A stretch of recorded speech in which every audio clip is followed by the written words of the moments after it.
Good day and welcome to the program Veteran IT will bring to you one issue on our pet. Today we'll be looking at boiler products and we'll talk about brooding.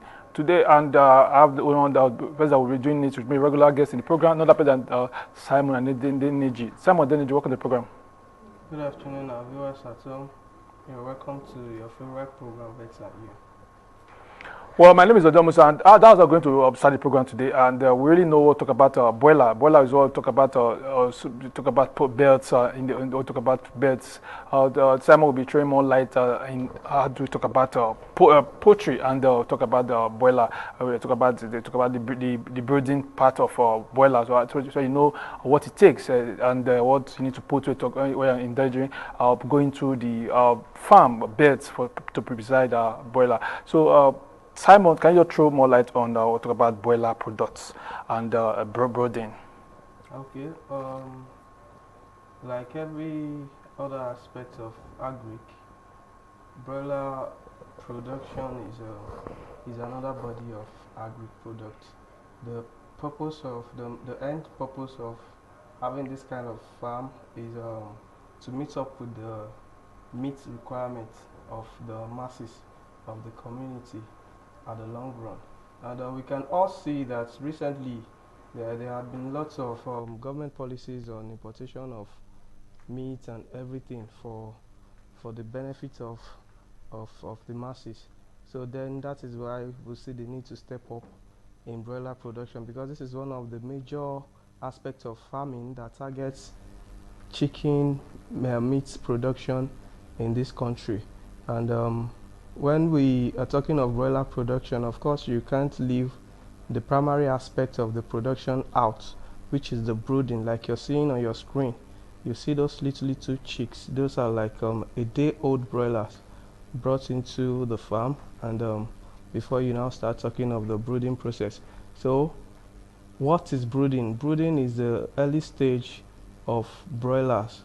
Brooding in broiler is the early stage of broilers from day old. That is when you decide to obtain them from the hatchery.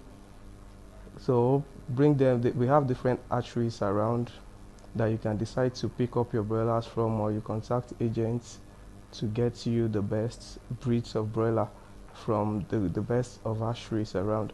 So when you bring them to your farm, we'll talk about how to manage them, how to make sure that what they need, you're giving it to them, how to make sure that the heat is not too much and the cold is not too much.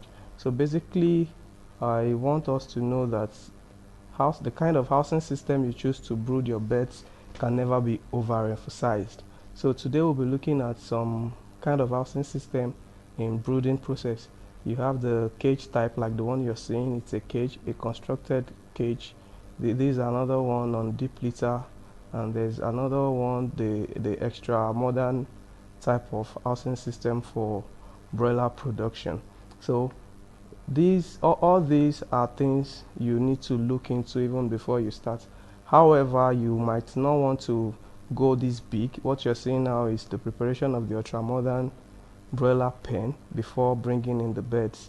So these are the beds when they are later brought at day old to the previous video that you saw. Now what we are saying is, regardless, your farm might not be as big as this. Procrastination will always draw you back. You don't need to start so big, but when you start small with the aim of going higher, that is actually when you mean to solve humanity's problem. And the cage system we're talking about, the housing system we're talking about, the cage type, the housing type, that's the pen itself, and this ultra modern type. The ultra modern type is also a pen, just that the facilities around is more of automated than the manual. Now the difference is just that one is capital intensive and one is labor intensive. That is the manual, the full manual one, you might have to get more than enough, more than required staff, so that they make sure that things go on well. And let's look at the mistake that most of farmers make during brooding process. Number one, there are signs that birds give us when we bring them in, and also take note that most of their vaccines are either oral or spray. You either give them through water or you spray. Then, like I used to say, vaccines are most of the vaccines are live virus. It's just like you're bringing in the live virus, and there's a certain temperature all these things has to be kept. That's why when you're going to buy your vaccine, you're advised to go with an ice pack or a cooler where they will give you ice pack where you get it from, so it can maintain the temperature and make sure that it doesn't become the virus you're trying to prevent from your birds.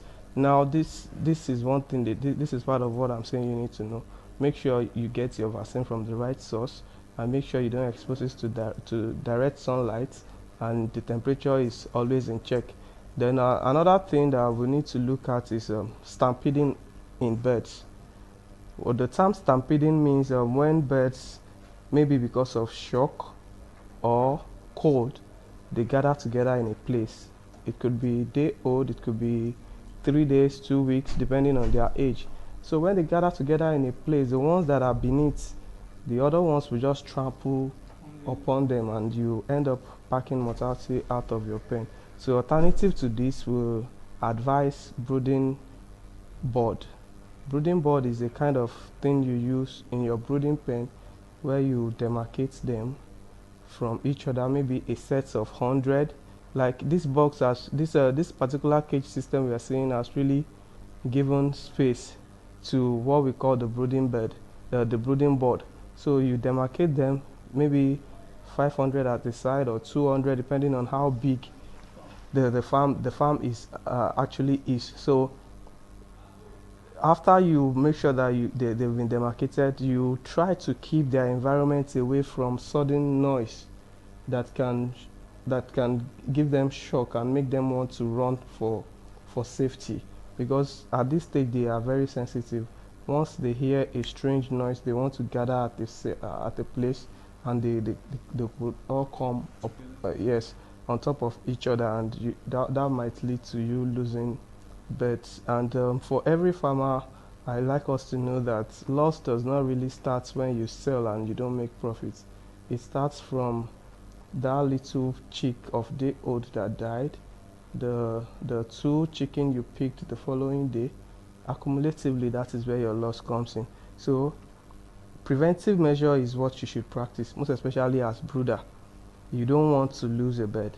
Obviously you might not have 100% brooding results, but you try as much as possible to cut down the mortality rates while brooding, because that is what will spell out if you're going to make profit or not at the end of the day.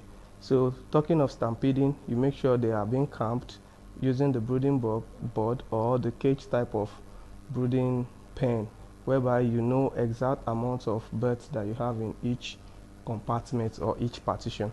So that is that on that. And another thing we need to know is that your birds are sensitive, and there's a kind of way they communicate. If you notice that you come to your brooding pen and there's no shock, there's no noise, and you see them gathering together, what it simply means is that the kind of heat they need is not enough. So they want to come together to give each other body heat. What you do is you increase whatever source of heat you are using. There's brooding brooding ultra infrared gas lamp. You can use normal bulb. Yes, normal bulb. You can use copots, though copots has to be something that you'll be very careful about, because when they start going up and down, some of them might run into where the ashes drop and you might lose your bed, or when the smoke is too much. So you just try to manage whatever you have and you know you can work with. But the best is for you to choose the one that will not be hazardous to your birds in any form. So I could remember that you said sound, and at this stage of their life, they really need to control sound, Yes. so that they will not start getting scared and hiding in trying to hide in each other, so that that area of stampede will not come. And again, looking at as it stands for the farmer, for the tenant farmer. So what's most of the things that you really need to put for just a labor or someone that is just coming to want to start a broiler farm?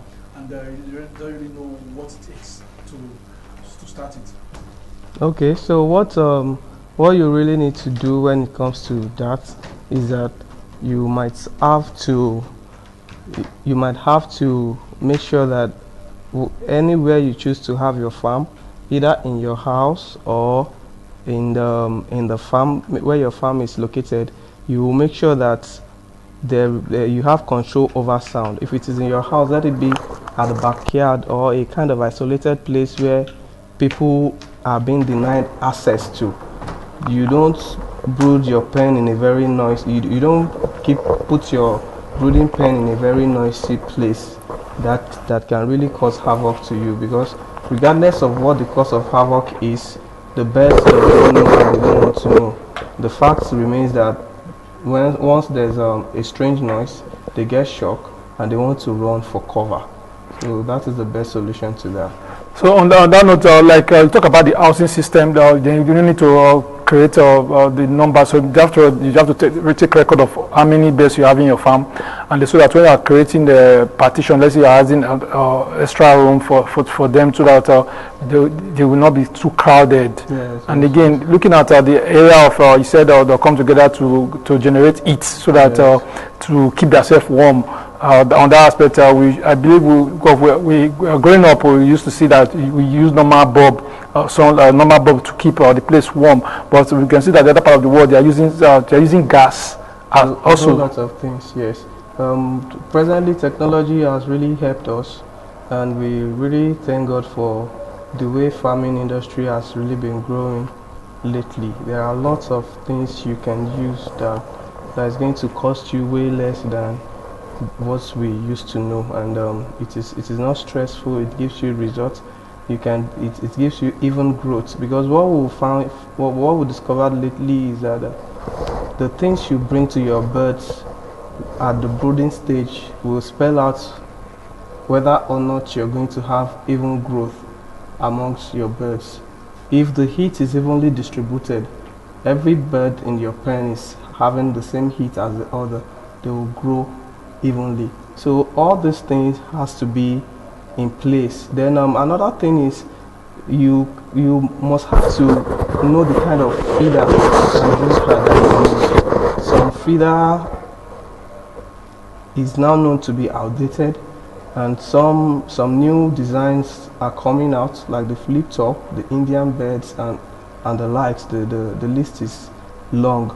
So the type of feeder and drinker you use can also tell on what the product of your birds is really going to look like, because this feeder is what will tell maybe all the birds we have access to feed at the same time, and it will tell maybe they will have opportunity to waste the feed, because the kind of tray feed we use before that we are used to in some places now sorry, it is outdated. So when you look at all this feeder, your birds can come in, like jump into the feeder and scatter the feed with their leg. So that's excuse me.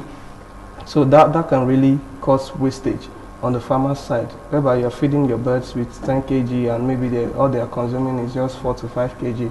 The rest is being shattered to the dust or the ground or wherever you're putting it. Another thing is water. The kind of drinker you use must be the type that retains water and it doesn't spill around. At this stage, they are very prone to pneumonia. They get cold.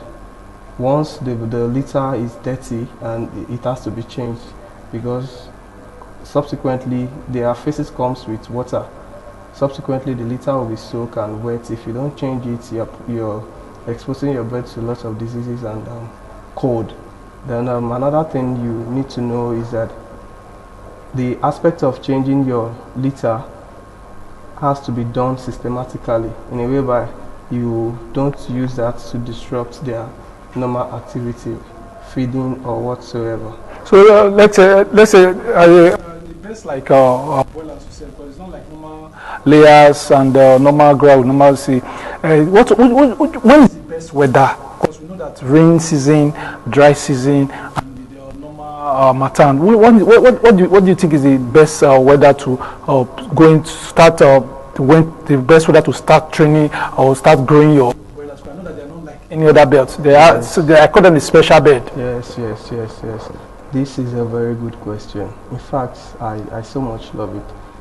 I used to tell people that there's no, recently technology in farming has really proven to us that we have control over everything, weather inclusive. So the kind of structure you want to use and the kind of facility you want to brood your birds in will determine if your production can be all year round or just during the dry season. Basically, most people don't brood during the rainy season because of the cold weather, and maybe at that time you have to spend more on things that give them that generate heat for them. But there are actually ways of even producing your broiler. Let's say, for instance, you have demand to meet, and if you don't start during the rainy season, you might not cover up. Of course, there are things you need to put in place, like all this automated blower, heat blower, ultraviolet heat brooding, chick brooder, all those things. Some uses gas, some are electric. So those are the things that has been put in place recently to overcome the aspect of weather being a major factor in broiler production. But for newbies in the business, if you don't have a good source of information and guidance, it is mostly advised that you go into broiler production during dry season so that you have less Mortality rate mortality rate. And another thing you have to know is that if you're doing it during dry season, there's what we call heat stress in birds. The heat stress is when the heat is too much. You might be surprised they need heat, and the heat is too much. Again, it's killing your birds. So there is heat stress. If you're doing it during the dry season, what you need to watch out for is heat stress, and all this can be controlled right from the kind of housing structure you choose to use for them. But looking at this assistance, most of them are automated, Yes. and I don't think you know how much it will cost you to, if you want to go into this as a starter, that you want to go into broiler production. But I think if you just like for the man on the street, like if you want to go like us, that then we used to go, we have just go to the backyard, have a cage. Try and control your, let's say, use a tarpaulin to cover your cage so that from water not to start getting to the broiler. And but this one that you're talking about, I know this one will cost much to have a system like this. But this one, the other one you see right now is just a normal what you can do in your backyard. Of course, yes. The first one is an ultra modern type of brooding pen, and it's a very large capacity of a brooding pen, and of course it's capital intensive. You really need to have money to set that up. But like you just said, there is no point in trying to start big that might discourage you from starting at all. Most people that we see today did not start from the peak. It is a gradual process, and once we keep that in mind, the more persistent you are draws you closer to success in production. So you don't need to start so big if you don't have the capacity. You can as well start from the minimum stage and grow as time goes on. Well, at least someone has been educating us on how to best way to talk about this broiler farm, because I call them the Jebo bed, because it's not like any other bed like the other layers and the growers as the normal bed that we know. But this one is special because they tend to die when you don't handle them with care. Course, And their work, to me, require a lot. You need to give a lot to grow a black. That's why many people are running away from broiler, because you might even start with first, let's say 1,000 at the end. If you manage it well, you might just lose even half of that. Will just more than half, you can see. Yes. So it's not really encouraging for if you are not ready. To me, let me say, if you are not ready, if you're not ready to take the risk, is to not and to invest your time. Yes. I used to tell people that whatever management you choose to do in farming, observation should be paramount. You should have to be able to communicate with whatever you're raising, like know how they feel. That is the best way to be successful in any farming business. And you know that another thing I sharply want to talk about is the storage facility. Let your storage facility be the top notch, rodent proof, so that you don't expose them to diseases from Well, like all those rodents, things. even snake, you All need those, to yes, yes, prepare the housing system at a way that it will be as if it's not exposed to any keeping like from let's say from the you should prepare it in a way that it should be sealed, like seal around, so that if these rodent or snakes will not get into it. Well, that is how much you can go on the program today on veterinary. That we'll talk about broiler production. At least at least you have an idea, an insight on how what to do, or if you want to go into broiler production. Because to me, it's not really easy because it comes with a lot of stress, and you have to be there. You have to watch. You have to come close, and you have to prepare your mind if you want to go into broiler production. My name is Ojo Musa. Simon, thank you for coming to the program. thank you, and thanks to our viewers at home for staying tuned. Let's do this same time, same station next week. Bye.